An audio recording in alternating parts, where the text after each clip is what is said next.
24 घंटे में लगभग 42 जो युवा हैं फांसी के फंदे से लट। जय हिंद साथियों, वंदे मातरम, भारत माता की जय। अग्निपथ योजना आया है, अग्निवीर योजना आया है। देश के युवाओं को भ्रमित करने के लिए 4 साल का रोजगार का योजना आया है। जी हाँ, आप सही सुन रहे हैं, ये सिर्फ 4 साल के लिए है, जो देश के युवाओं के भविष्य के साथ खिलवाड़ कहीं न कहीं हो रहा है। तो आइए जानते हैं इस अग्निपथ योजना के बारे में, जिसके माध्यम से हमें काफ़ी बड़ी बड़ी चुनौतियों का सामना करना पड़ रहा है। देश के युवाओं के साथ जिस तरह से यह घिनौनी हरकतें सरकार कर रही है, कहीं कहीं उनके भविष्य के साथ खिलवाड़ कर रही है। सुबह 2 बजे से हमारे देश की सेना जो है, आपकी लुंगी गिर गई है, ये देखिए, इनकी ऐसी हालत हो गई है, ऐसी हालत हो गई है कि लुंगी ले करके घूमते हैं।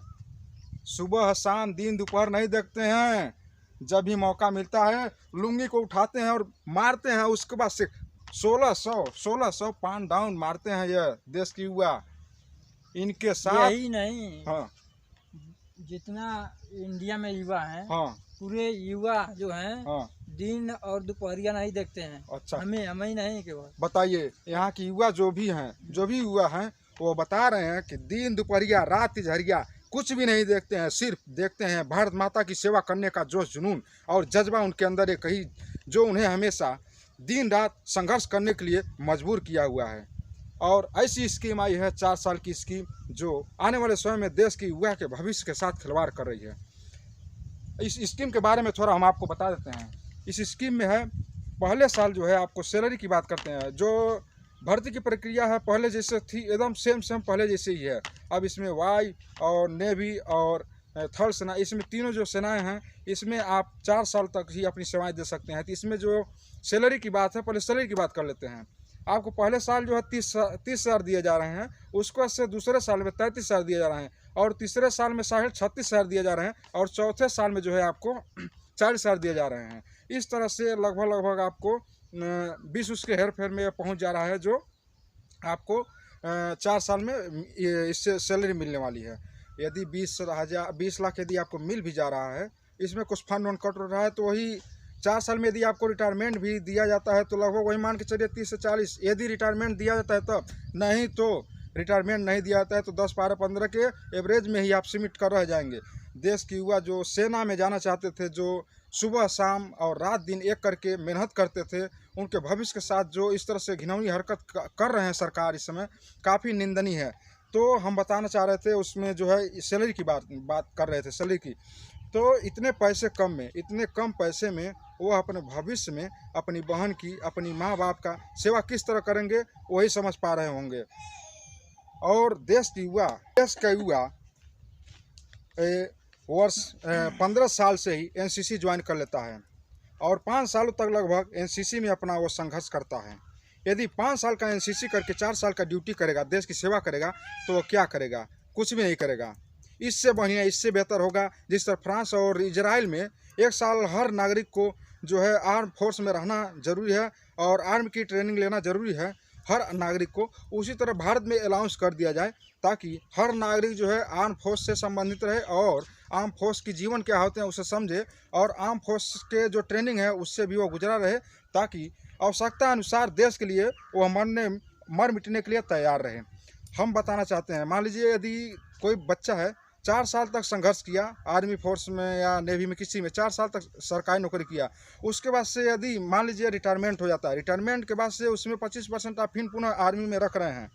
यदि उसमें आर्मी में 25% जो चले गए उनके लिए तो बहुत अच्छी बात है, लेकिन जो 75% हैं, यदि वह आर्मी में सेलेक्ट नहीं होते हैं, तो वह फिर पुनः अपने गांव घर आएंगे, तो उनके लिए शर्म की बात होगी कि नहीं होगी?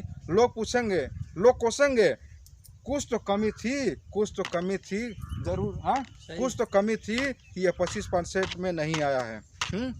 हो सकता है उस समय सोर्स वाले लोग अधिक हों, हो सकता है उस समय इनकम वाले लोग अधिक हों, जिनकी सुनवाई तगड़ी हो, और जो गरीब है, दुखियारी है, गांव से गया है आर्मी में, हो सकता है उसकी सुनवाई ना हो, तो वो 25% में नहीं आएगा, 75% से बाहर हो जाएगा, 75% वाले में ही आ जाएगा। तो इस तरह से युवा के साथ जो है एक खिलवाड़ हो रहा है कहीं कहीं। दूसरी बात, यदि 75% जो है युवा, उसमें कहा जा रहा है कि इन्हें फिर पुनः जो है किसी स्टेट स्टेट लेवल में जो भी वैकेंसी है उसमें इनको रखा जाएगा। और यहीं उत्तर प्रदेश सरकार ने अनाउंस किया है कि इन्हें पुलिस में वरीयता दी जाएगी। हम कहते हैं यदि आपको पुलिस में वरीयता दी जाएगी, यदि आपके पास इतना पहले से ही जगह है, तो आप क्यों आर्म फोर्स में 4 वर्ष के लिए भेज रहे हैं?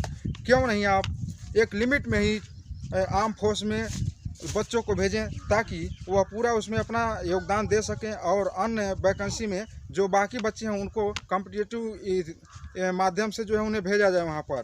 क्यों ऐसा इन बच्चों के साथ खिलवाड़ किया जा रहा है? यदि जिस दिन यह गांव की हुआ, गांव की हुआ, देहात की हुआ, जिस दिन आर्मी फोर्स में नहीं जाएंगे, उस दिन जम्मू कश्मीर में नेताओं के बेटे नहीं जाएंगे। ये ना याद करके रख लेना, लिख करके रख लेना, ठीक है? तो देश के युवा के साथ खिलवाड़ ना हो। हाँ, वहीं पर यही सेम जो है प्रोसेस जो है अमित शाह जी कर रहे हैं। उन्होंने भी ये आश्वासन दिया है कि असम राइफल्स में हम 75% वाले जो युवा हैं उन्हें उसमें जगह देंगे, कॉर्पोरेट सेक्टर में जगह देंगे, ATM रखाने के लिए जगह देंगे, बता रहे हैं इसमें। बताइए, आर्म फोर्स से लौटने के बाद से युवा अभी नौजवान रहेगा, उसकी उम्र लगभग अभी 30 साल भी नहीं गुजरी रहेगी, तब तक उसे आप बुढ़ा बना देंगे?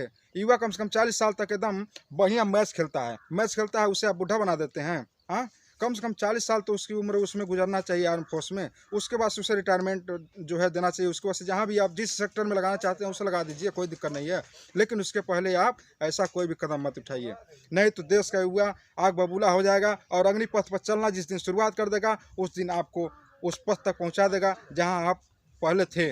आपको देश का प्रधानमंत्री इसीलिए बनाया गया है ताकि देश का विकास हो सके, देश के युवा रोजगार पा सकें। रोजगार को भ्रमित कर रहे हैं आप धर्म और इन छोटे छोटे फंडा फैला करके। तो इन सभी चीज़ों से जो है आप युवा को बरगलाने का काम मत करिए। और हमारे देश के युवा हैं, कुछ कहना चाहते हैं, बताइए। यही कहना चाहते हैं, जो अपना नियम कानून लाए हैं उसे हटा दें।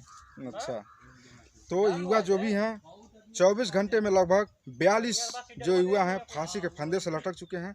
तो सरकार से मेरी यही गुजारिश होगी कि आने वाले भविष्य में इस चीज़ों को पूरी तरह से जो है रिमूव कर दें और समान जीवन जो था पहले वाला वही शुरू कर दें, ताकि सारे जो भी सपने हैं इनके वो पूरे हो सकें। मिलते हैं नेक्स्ट वीडियो में, तब तक के लिए जय हिंद, जय भारत।